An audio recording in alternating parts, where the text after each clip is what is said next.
Good morning. Welcome sa atong channel God's Mission TV. So, please allow me to share once again sa pulong sa Dios o gikinanglan nato kanunay ang pulong sa Ginoo sa atong kinabuhi. Sa ita makaigsunan nga ang pulong sa Dios mao ni nag-usab nato. Ang pulong sa Dios mao ni naglipay nato. Ang pulong sa Dios mao naghatag nato og kasiguruhan paglaom nga tungod niya na makaigsunan sa pulong sa Dios nakailata sa Dios. So na ako'y basahon bersikulo diri sa libro sa Hebro makaigsunan. Kumon man ni kay nato makaigsunan pero gusto lang nako ni i-remind nato og ato ni nga pamalandungan sa makadyot niya kabuntagon. Nagaingon makaigsunan diri sa Hebro chapter 4. The word, verse 12, for the word of God is living and active, sharper than any double-edged sword. It penetrates even to dividing soul and spirit, joints and marrow. It judges the thoughts and attitude of the heart. Try to imagine makaigsunan, unsa ka importante gyud nato kining pulong sa Ginoo. Ingon nga kinibuhi o gamhanan, anya labaw sa tanan matud pa diri makaigsunan mo dulot kini sa kinaladman sa atong sulod nagsusi sa atong hunahuna ingon man sa attitude sa atong kasing-kasing. So try to imagine unsa ni kaklase kanindot nga saad sa Dios nga pulong sa Dios. Wala ko na side unsay kinaiya sa imong kasing-kasing, wala po ko na side unsay naa kanunay sa imong hunahuna.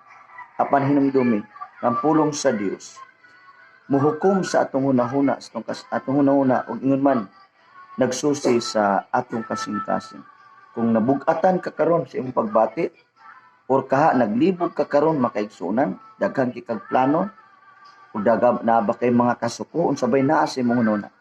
Ang pulong sa Dios muhukom. Ug ang pulong sa Dios dili lang kini muhukom aron ka ipanis, aron ka disiplinahon, apan ang pulong usab sa Dios makaigsunan mo equip nato, mo guide nato aron nga ma-refresh ang imong hunahuna, magiyahan ang imong hunahuna ug ingon man usad labaw sa tanan ang imong kasing-kasing. Nasayod ta nga kini atong kasing-kasing daw kini sama sa atong mo ni atong imahe matud pa sa tao kung maot og batasan ang tao miingon dayon og tanang tawhana mura magway kasing-kasing. So ang kasing-kasing mao ni atong imahe sa atong pagkakita. Apan gusto sa Dios nga ang atong kasing-kasing dunay maayong kinaiya. Dunay nindot nga pagbati. Kasing-kasing kabalo mo pangga. Kasing-kasing nga kabalo mo pasaylo. Kasing-kasing nga kabalo mo paubos. Naaman tay pagsulay daghang tag-trial sa kinabuhi. Apan igsuon dili na hitopman ang pulong sa Dios. Dili sa lapi, dili bisan kinsa ang imong gikinanglan ang pulong sa Dios. Unsaon man karon bisa pagdaghan kag deposito, bisan pagdaghan kag higala, apan kung dili maayo ang imong pagbati, dili ma-healed ang imong pagbati, even ang imong thoughts magaigsuonan, trouble gyapon imong kinabuhi, gubot gyapon imong kinabuhi. Busa ni ning adlaw karon kabuntagon ako kang gidasid. Gamhanan ug buhi ang pulong sa Dios. Pamalandungi ang pulong sa Dios sa matag adlaw nga tanan. Kay ang pulong Dios man sa Juan 1:1. Makaigsuonan ini kabuntagon sa kamubong pagdasig kanimo.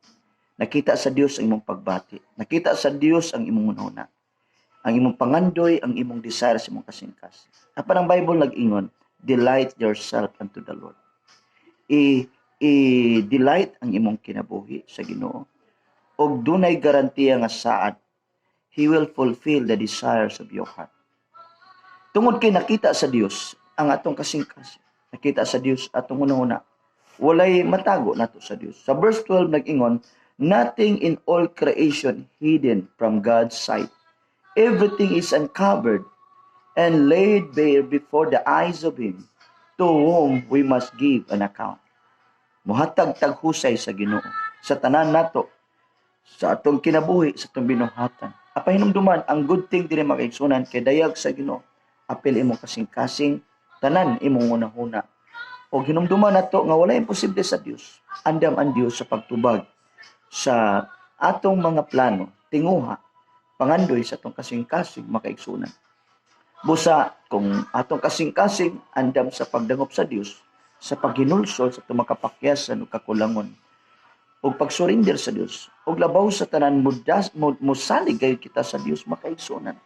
Inap na ang saad sa Dios itong kinabuhi. Nagsaad sa nindot na kaugmaon. Nagsaad sa protection. Nagsaad sa makaigsuunan o kinabuhi dayon. Maayong lawas, gisaad usab ka na sa Dios. Tanan, kalinaw, kalipay. So makaigsunan, dili na hitupngan ang pulong sa Dios. So lastly, ang pulong sa Dios nag-ingon, gamhanan kini, buhi kini, o nagsusi ni sa atong kasing-kasing. Nakakita ang Dios sa atong pagbati o sa atong mga gitinguha. So makaigsunan, salamat sa iyong pagpaminaw sa kamubo lang nga pagdasig. Nanginaot ko nga ang Dios padayon nga magapanggahom kanimo, magministeryo kanimo, o sa samang paagi nga ikaw, kita usap, mo padayon, mo-cooperate sa plano sa Dios, sa pulong sa Dios, mudangop ta sa Dios, magpagamit ta sa Dios, moalagad ta sa Dios, magtuon ta siyang pulong, aron nga matultulan o magiyahan ta kanunay sa iyang kabubuton, dili sa atong kabubuton. So, dalay ko ng Dios din kabuntagon, ang Dios magapanalangin kanato. Please, i-share atong video mga kaigsunan. O salamat sa inyong mga comments. Ang Dios magapanalangin. O God bless us all. Bye-bye.